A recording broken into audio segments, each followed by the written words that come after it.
Hi everyone, my name is Adriana Smolick, and I just want to talk to y'all a little bit about Louis Pasteur. So Pasteur is an extremely famous person in the microbiology world, but he wasn't actually a microbiologist, he was a chemist. And one of the first major accomplishments of his that I want to talk about is aseptic technique. So just a little background about how he came to develop this technique. He was hired by the French government because they had what they called cursed vats that were producing bad beer wine. And they thought that once this problem started that there was no way to fix it. So the government was spending a lot of money replacing these vats. So they hired Pasteur to come in and find a solution to this. So he started studying yeast and he came up with what is known as Pasteur's phenomenon. And basically he just found that yeast growing aerobically can use half the amount of sugar to reach the same cell density as yeast growing anaerobically. And then he also thought that using boiling water on these seemingly cursed vats would sterilize them and that they would once again be able to produce good beer and wine. So basically, Pasteur saved the beer and wine industry by coming up with this aseptic technique. And after he did this, he thought, well, I could also apply this to medical supplies. So basically, you boil the supplies and it kills the bacteria. However, the doctors in Paris were not very fond of this new technique, and so they weren't very fond of him either. And childbed fever was very prominent during this time.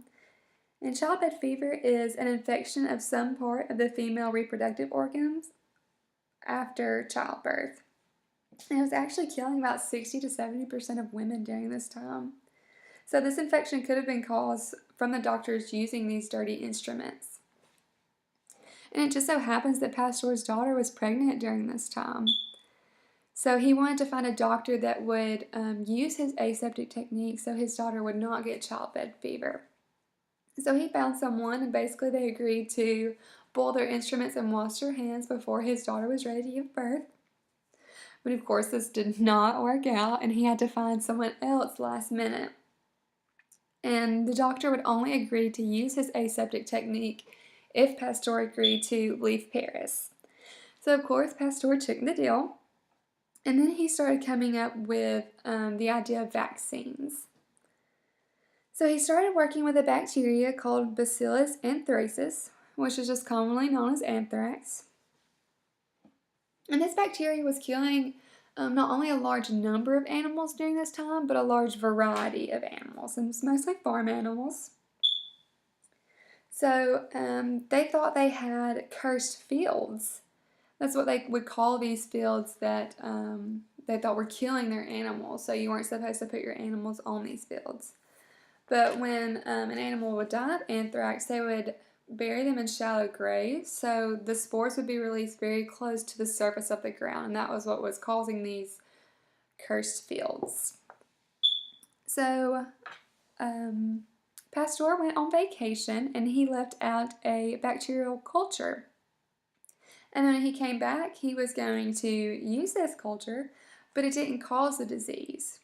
And this is because the disease was attenuated. So an attenuated bacteria, basically they just lose their will or their ability to cause an infection in a host. So this applies to vaccines because the attenuated bacteria has the same genes as the virulent bacteria, but they won't cause the disease. Instead, they just increase resistance to the virulent bacteria when they're injected first. And there's two different kinds of attenuation. There's natural and induced. So natural is just when you leave it out and let it get old, or you could put it in a really rich environment and the bacteria will just get lazy. And there's also induced attenuation. And this is caused when a chemical or physical treatment is used to shock the organism to the point where they're basically just too weak to cause a disease, but they're still viable enough to cause an immune response. So he took this attenuated bacteria that he came home from vacation to and injected it into some mice that he was working on.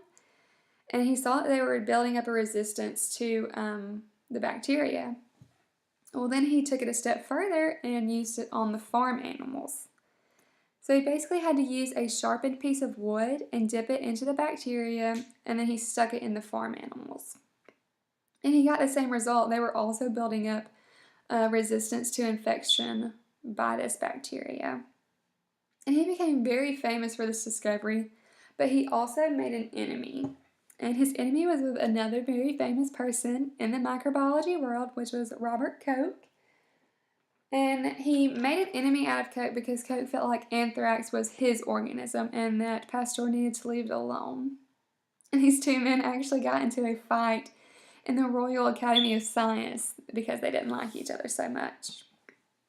But remember, the Paris doctors didn't like Pasteur, so of course they wanted to challenge his discovery. So they set up a test, and basically they had 100 animals total, and these Paris doctors got 50 of them, and Pasteur got 50 of them. And Pasteur injected his animals with an attenuated version, so he basically just gave them this vaccine that he had come up with, and then they were all injected with anthrax. Well, when they came back the next day, pretty much all of the doctor's animals had died, and only one of Pasteur's had died. And the only reason Pasteur's animal had died was because it had given childbirth, so it wasn't even because of the vaccine. So this was a really big deal. So Pasteur was then invited back to Paris. Well, then he started working with another bacteria. He started working with rabies, and he found that they could also become attenuated and made into a vaccine. So now he's made a vaccine for anthrax, rabies, and he also made a vaccine for cholera.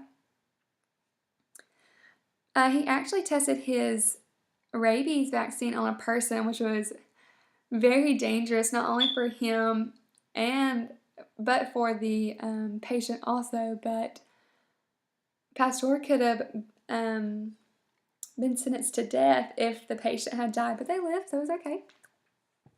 So after this, after he made all these vaccines, he became even more famous, and the Pasteur Institute was established, and it still exists today, actually, and that's what the picture of this building on the slide is. That is Pasteur's Institute. And this is basically just a non-profit foundation which is dedicated to science, basically studying biology and microorganisms, and specifically diseases and vaccines. And another great thing that Pasteur did, he disproved the theory of spontaneous generation. And this theory states that living organisms can originate from inanimate objects. And he disproved this theory by using the swan neck flask. So basically this flask just traps dust particles in its neck so they can't get into the liquid. So since the dust, which can carry microbes on it, or microbes can travel on the dust, they don't get into the liquid in the bottom of the flask. So no life arose from the liquid in the bottom. So this just showed that microbes can't spontaneously arrive, which is what the picture on the screen shows. So these are just some things that Pasteur did during his lifetime. And if you want to use this to show your future classes, that's great too. And that's about it. Thanks.